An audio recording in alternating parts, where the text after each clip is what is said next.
La mañana, en directo. Roxana, un gusto saludarte. Tú estás allá en el país del norte y mi primera pregunta es saber si ya has obtenido alguna respuesta oficial, formal del gobierno de Estados Unidos, porque tú estás en procura de pedir, no sé si el refugio o el asilo, cómo va el trámite, si ya te han dado alguna respuesta, hay algún avance. ¿Cuál es tu situación allá en Estados Unidos? Roxana, bienvenida, buen día, adelante. Muy buenos días, Pedro, y yo también voy a, porque sí, verdad, nos conocemos, tenemos una trayectoria artística reconocida ambos en nuestro país. Un saludo a todos los oyentes de Radio Herbol, del programa prestigioso de Pedro Saúl Gemio en todo Bolivia.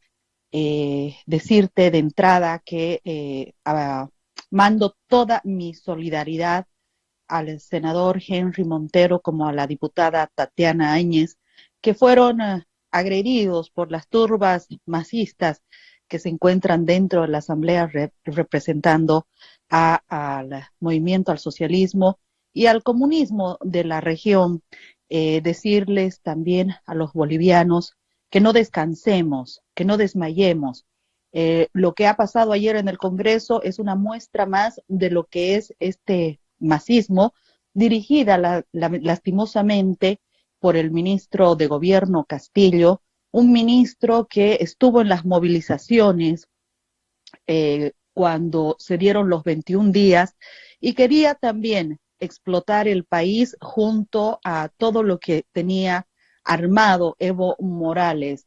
Entonces no se podía esperar menos de él en la sesión que se vivió tan triste en la Asamblea Legislativa. Toda mi solidaridad para estos asambleístas. Decirte que yo estoy en los trámites de pedir mi asilo en los Estados Unidos, contarle al país que yo salí en primera instancia rumbo al Perú.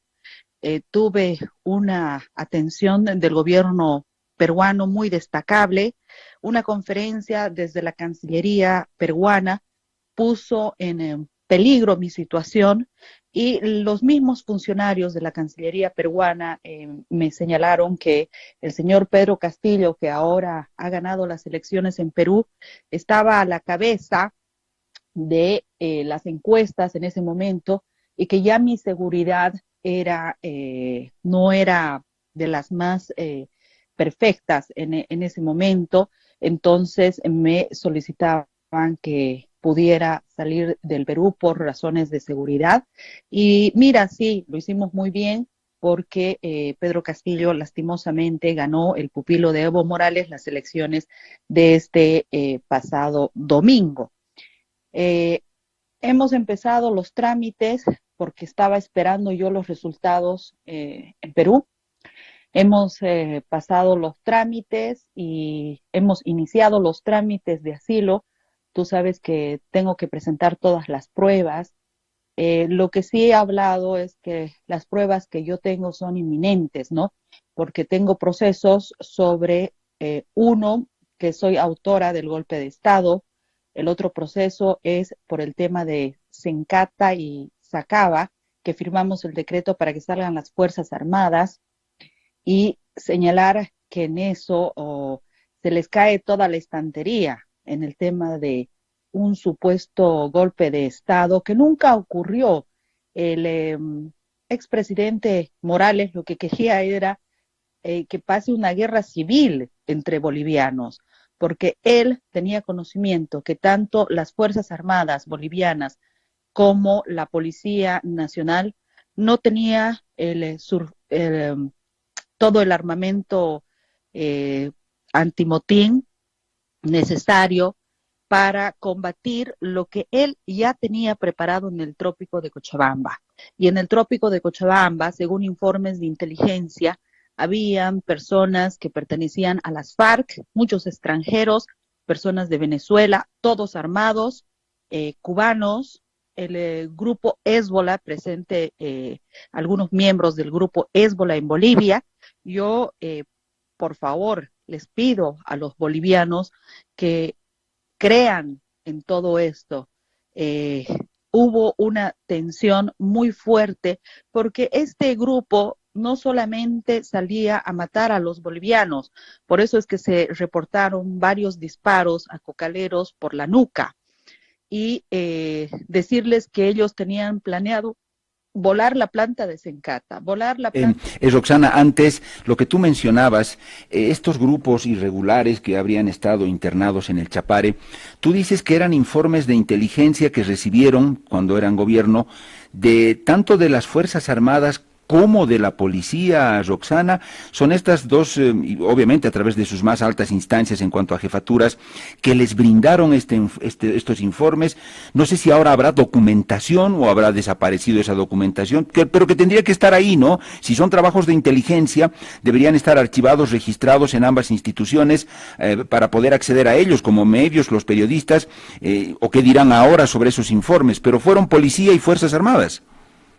Bueno, ¿no? Eso sería bueno y está en las declaraciones que hicimos en el momento, no con tanto detalle como yo te estoy mencionando, ¿no? Pero eso era de conocimiento de todo el gabinete y para no alarmar a la población tampoco mencionábamos la presencia de estos grupos subversivos que no solamente están en el país, sino que están entrando a otros países también para tener el mismo cometido, ¿no? La toma de algunos países de la región manejados por estos gobiernos, ¿no? Llamados los del siglo XXI, socialistas del siglo XXI, pero es un comunismo fracasado.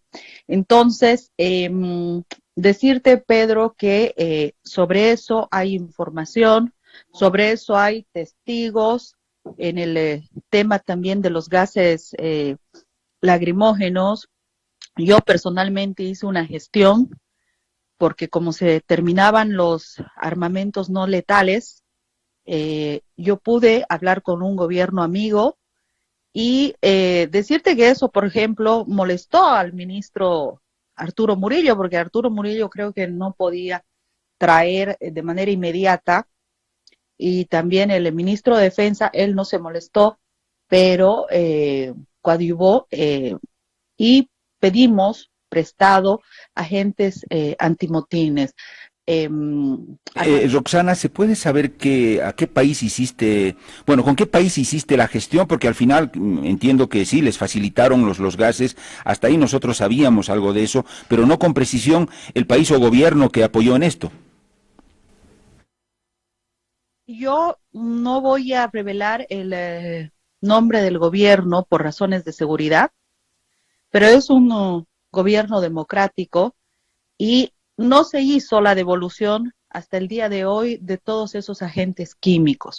Por eso es que eso debe investigarse y debe sancionarse. Si hubo corrupción, tiene que investigarse, pero tiene que investigarse la corrupción de ambos lados. No se olviden que también en los 14 años del masismo se manejaron y se gastaron la plata de los bolivianos, tanto los de izquierda como los de derecha, que nos demostraron que son la misma cosa.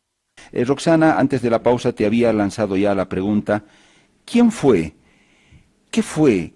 ¿Quién es Arturo Murillo en esa su faceta de ministro de gobierno con mucho poder? Tú incluso tuviste cruces en momentos difíciles con él, pero ¿quién fue Arturo Murillo? ¿Debía ser él el ministro? ¿Quién lo aconsejó? ¿Fue una decisión estricta de Áñez? Roxana, te escuchamos. Bueno, te quiero manifestar que Murillo fue un personaje político realmente muy limitado, ¿no? Muy limitado y también señalarte que él, eh, además de jugar ese rol tan limitado, era pues ya después un ministro totalmente nefasto. Yo no sé cómo algunas autoridades del gabinete de Yanine Áñez pudieron, ¿no? Pudieron lidiar con él, pudieron hacerle caso, pudieron eh, acatar las órdenes que él daba, ¿no? Y me refiero a casi la mayoría de los ministros que tenían cargos muy importantes.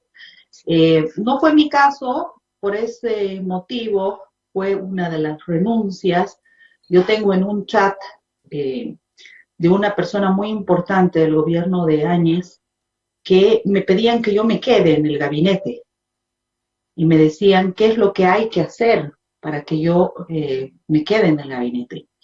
Entonces yo les decía alejarlo a Murillo. Y la respuesta fue, bueno, creí que íbamos a empujar el mismo carro juntos, porque eso era ya imposible, ¿no? No era imposible. Pero el tiempo me da la razón, tras la renuncia que yo presenté al pueblo boliviano y al gobierno de transición, decirles que ahora, pese a las críticas que yo recibí, pese a todos los inventos y los cuentos que salían desde las filas de los demócratas, el tiempo me da la razón. Solo he tenido que esperar el tiempo, Pedro.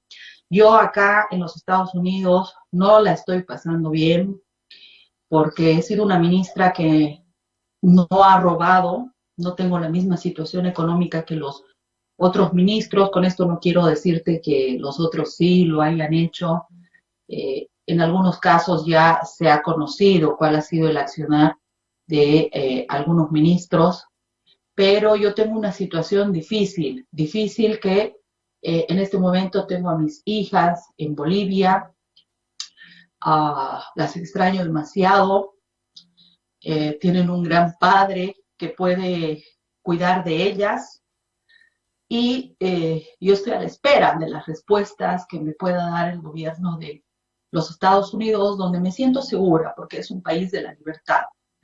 Y bueno, ver qué es lo que voy a hacer.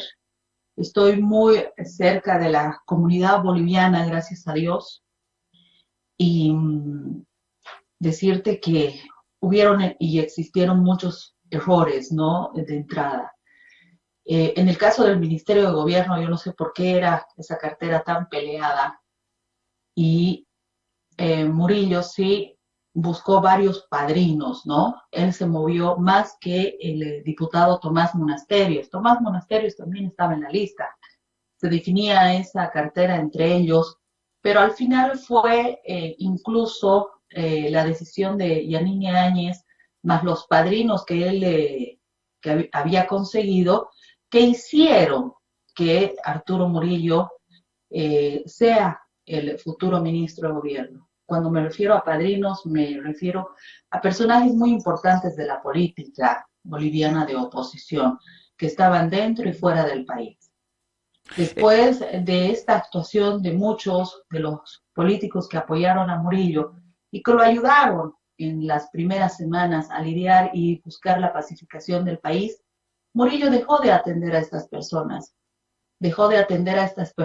y se quedaron con la boca abierta y empezó a ser una persona déspota, ¿no? Quería mandar, dominar en todos los ministerios y con Yanine era una persona pues de a besos, ¿no? Todo de a besos y hablándole bonito, hablándole que ella corría peligro, que su vida estaba en peligro y que ella iba a proteger, que él iba a proteger su vida y bueno, no sé qué historias más para que él pueda hacer pues los negociados que ahora estamos conociendo, ¿no?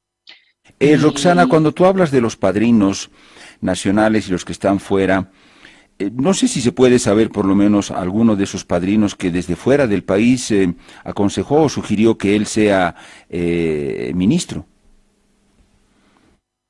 no voy a dar nombres ahora, en su tiempo sí, porque estas declaraciones y estas conversaciones que yo tuve con muchos políticos, las tengo que tener en reserva, Pedro. Entiéndame por ese lado. Lo que sí sé, y por lo que me comentó la presidenta Yanine Áñez, es que en algún momento el señor Samuel Doria Medina la había llamado a Yanine Áñez. Y eso te digo porque lo comentó no solamente a mí, sino lo comentó abiertamente.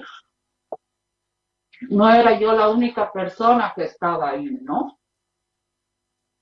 Bueno, Roxana, eh, son conversaciones con con la expresidenta Áñez. Tú dices que ella misma lo comentó respecto de quienes habrían sugerido a Murillo.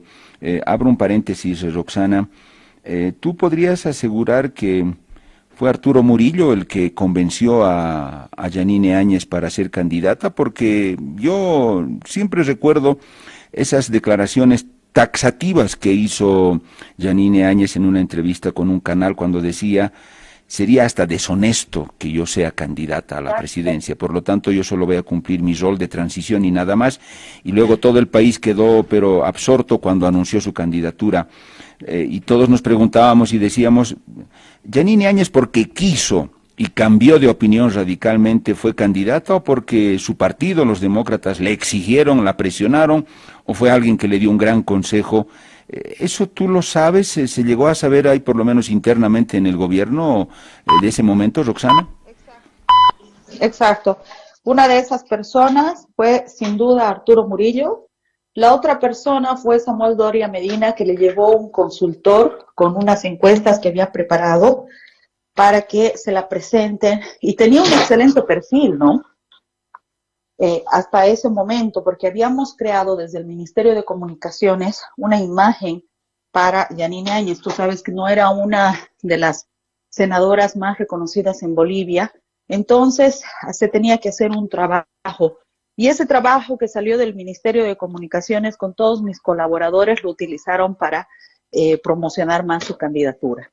Ella estaba segura de que no iba a ser candidata, pero después cambió de opinión tras la decisión que tuvieron no solamente Murillo, sino también Yerko, Núñez y otras personas, ¿no?, que estaban dentro del gabinete, y que tú sabes, no faltan los amarraguatos en cada gobierno y en cada posición política, y los hay en los de derecha y en los de izquierda, que al final yo no sé si existen personas de derecha e izquierda, pero de lo que sí estoy segura, que existen personas que se aprovechan del pueblo boliviano y que son estos políticos tradicionales, los cuales ya tienen que irse a descansar.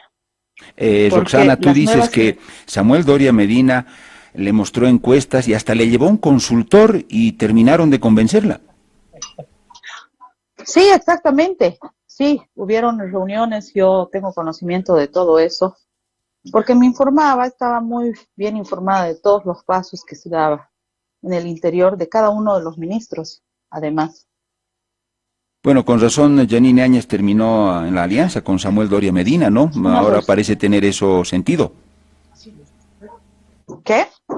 Sí parece ¿Perdón? tener ahora sí parece tener sentido, Roxana, que Yanine Áñez terminara en una alianza con Samuel Doria Medina para su candidatura. Pero claro, o sea, es fácil de ver eso, o sea, una persona que va a ser tu candidato a la vicepresidencia, no puede ser que hayas tenido relación con él una semana antes, ¿no?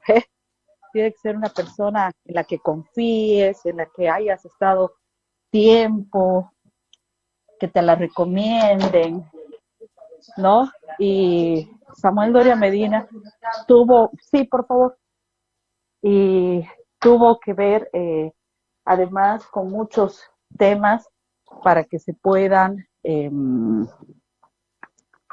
para que se puedan, te decía, para que se pueda dar todas estas condiciones. Roxana, Iván Lima, el ministro de Justicia, asegura que tú firmaste documentos, decretos que tienen que ver con la cuestión de los gases lacrimógenos. ¿Tú qué dices ante eso? ¿Se trató el tema en gabinete? Evidentemente, firmó el gabinete, todos. ¿Qué dices sobre esto, Roxana? Hubo un primer decreto que se firmó, que era precisamente para que se pueda devolver absolutamente los gases que habíamos adquirido para frenar lo que quería perpetrar Evo Morales y su entorno más cercano del gabinete. Recordarán ustedes que la ministra Lanoca, por ejemplo, había tenido una participación importante con la creación de las bombas Molotov que encontramos en un depósito muy cercano a la Plaza Murillo. Entonces, en este sentido, decirles que yo creía que esa adquisición iba a ser para la devolución de los gases. No se ha devuelto ni un solo agente letal a este país hasta el día de hoy. Y decirles que en este caso eh, ese decreto que yo firmé queda anulado con el que ya se aprobaron en marzo, ¿no? Queda anulado con las nuevas condiciones que ya se generaron en marzo, cuando estábamos en plena pandemia y deciden comprar los gases, ¿no? O se viabiliza la compra de los gases. Entonces no fue ni para devolución, fue innecesaria la compra, considero yo, y tengo que ser honesta, y siempre he sido honesta con todas las cosas que yo digo y manifiesto, y creo que en ese momento estábamos en un estado de emergencia donde teníamos que cuidar más la salud de los bolivianos, un sistema de salud que era además muy criticado, ¿no? Por la oposición y por lo que había hecho Evo Morales hasta el día de hoy, pero que no supieron ellos realmente tener prioridades, ¿no?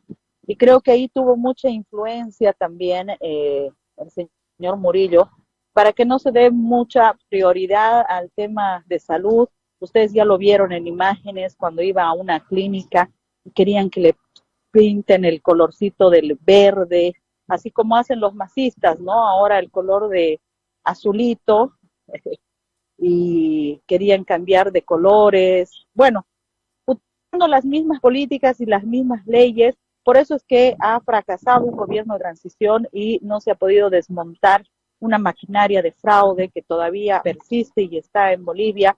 No se ha podido procesar los hechos de corrupción del gobierno masista y tampoco se ha podido procesar los hechos de corrupción que han surgido en el gobierno de transición. Ha tenido que ser el FBI el que dé la primera señal y detener al señor Murillo acá en los Estados Unidos, para que sepa el pueblo boliviano que hubo un hecho de corrupción y que esto ha terminado prácticamente revelado desde afuera para que hagan algo en Bolivia, para que investiguen algo en Bolivia. Ahí es donde yo veo que ha habido un pacto para que tanto opositores como oficialistas hicieron un pacto, ¿no? De encubrimiento en los hechos de corrupción. O sea que estamos... Roxana, llegando ya a las últimas consultas y agradeciéndote tu tiempo, Roxana, se encata y se acaba. ¿A ti te sorprendió cuando viste el operativo que se llevó a cabo, en lo que derivó? Este operativo se lo trató antes de que se ejecute, se lo discutió, se lo analizó en gabinete, todo el gabinete estuvo de acuerdo en ese operativo, o la forma en la que se hizo, policía, militares, o no, o ahí hubo un exceso, se les fue la mano a Murillo y a López, los dos ministros. ¿Qué conclusiones te deja lo de Sacaba, Sencata, Roxana? En el tema de Sacaba y Sencata, quienes operaron han sido estos grupos subversivos que todavía están en Bolivia y que hay que tener mucho cuidado. Están en la zona del trópico de Cochabamba y en algún momento también se va a conocer y seguramente ya saldrá información si las autoridades en Bolivia no investigan, no dicen nada. Estoy segura que desde afuera van a poder también ayudar con datos para que nosotros, si bien estamos ya en una dictadura en Bolivia, no, no nos quedemos en una situación penosa como la que vive Nicaragua, Cuba, como la que vive Venezuela, y vamos a recuperar nuestra democracia. Entonces, lo que sí yo puedo asegurar es que las Fuerzas Armadas y la Policía Boliviana actuaron con mucho profesionalismo. Puedo decir que no se permitió que se volara la planta de Sincata. Puedo señalar y decir honestamente, decirle a Bolivia que nosotros sospechamos mucho desde el principio que estos tipos que estaban armados, que tenían, ustedes recordarán, ¿no? Que incluso se detuvo gente que estaba con dinero, extranjeros con dinero en las mochilas. Era para pagar hasta delincuentes, gente que habían sacado de las cárceles, era increíble. ¿no? Y que, o gente que había salido de las cárceles, para que vayan a hacer una movilización mucho, mucho más fuerte y que el pueblo boliviano entre desesperado a sus casas y la movilización termine para que nuevamente pueda retornar Evo Morales. Entonces, Roxana, sí, cierro con esto, Roxana. Arturo Murillo, ¿tú crees que él encubrió al narcotráfico? O sea, ¿te genera alguna duda? Porque lo están acusando ahora de eso, ¿no? De haber encubierto al narcotráfico, delitos de narcotráfico. Y luego, no sé qué habrá negociado Murillo con Estados Unidos, porque se dice que logró un acuerdo con la Fiscalía de Estados Unidos, un juicio abreviado como el que le llamamos acá. No sé si hicieron un acuerdo, no sé qué pudo haber ofrecido Murillo. Se dice que de pronto descubrió muchas cosas del MAS, en fin. Ese aspecto, ¿qué te exacto. dice Roxana? Mira, a mí yo creo y espero, siempre he esperado de él que haga cosas tontas y que cometa delitos, ¿no? No me sorprendería que sea uno más de los delitos, con toda honestidad te digo, pero porque creo que ese tipo de inclinación es la que tiene, ¿no? Por naturaleza. Y no te olvides que él es hermanastro de uno de los ministros de Evo Morales, ¿no? Y al tipo de acuerdo que haya llegado, yo creo que él se ha declarado culpable para que le den una sentencia menor, que sería una sentencia de 5 años, y si ayuda con insumos, datos verdaderos, también puede ser beneficiado de lo que está pasando en el país, ¿no? Sobre la presencia de estos grupos subversivos, sobre el tema de la cadena del narcotráfico, que él no hizo nada, pero al mismo tiempo de que él pueda ayudar con información que ocultó, entonces también se va incriminando, ¿no? O por encubrimiento. Entonces, Estados Unidos es un país muy serio en las leyes, Pedro, y en ese sentido decirte que si él se ha declarado culpable de los delitos que le acusan, puede reducir su pena. Y si él ha revelado algunos temas, Estados Unidos primero va a averiguar cuáles son estos temas, que sean realmente eh, sean temas seguros, que no sean inventados, ¿no? No me extrañaría que hasta él les pueda mentir, ¿me entiendes? A estas alturas. Pero ya conoceremos en los próximos, seguro en las próximas semanas, si hay algo contundente, sí se va a saber, porque aquí la información en Estados Unidos es totalmente transparente. Eso quería. Roxana, si se puede saber o si tú tienes el dato preciso, tú dijiste que Murillo es hermanastro de a una persona que fue ministro de Evo Morales. ¿De quién? Del ministro de Obras Públicas, si no me equivoco, ¿no? Con el que tenía contacto y con el que hablaba, me imagino, algunos temas se pueda, para que se puedan alivianar algunos asuntos y acordar otros, ¿no? Pero ¿de cuál de los ministros de Obras Públicas? Porque tuvo varios, Evo Morales. ¿Cómo? De- Te decía de cuál de los ministros de Obras Públicas de Evo, porque tuvo varios. Del último, sé que es del último ministro de Obras Públicas, una persona de mucha confianza de Evo Morales. Roxana, termino con esto. Por lo visto, vas a estar varios años en Estados Unidos o de alguna manera tienes pensado retornar o eso no será posible mientras el MAS sea gobierno. Yo lo que quiero es volver a Bolivia lo más pronto posible y espero que así sea.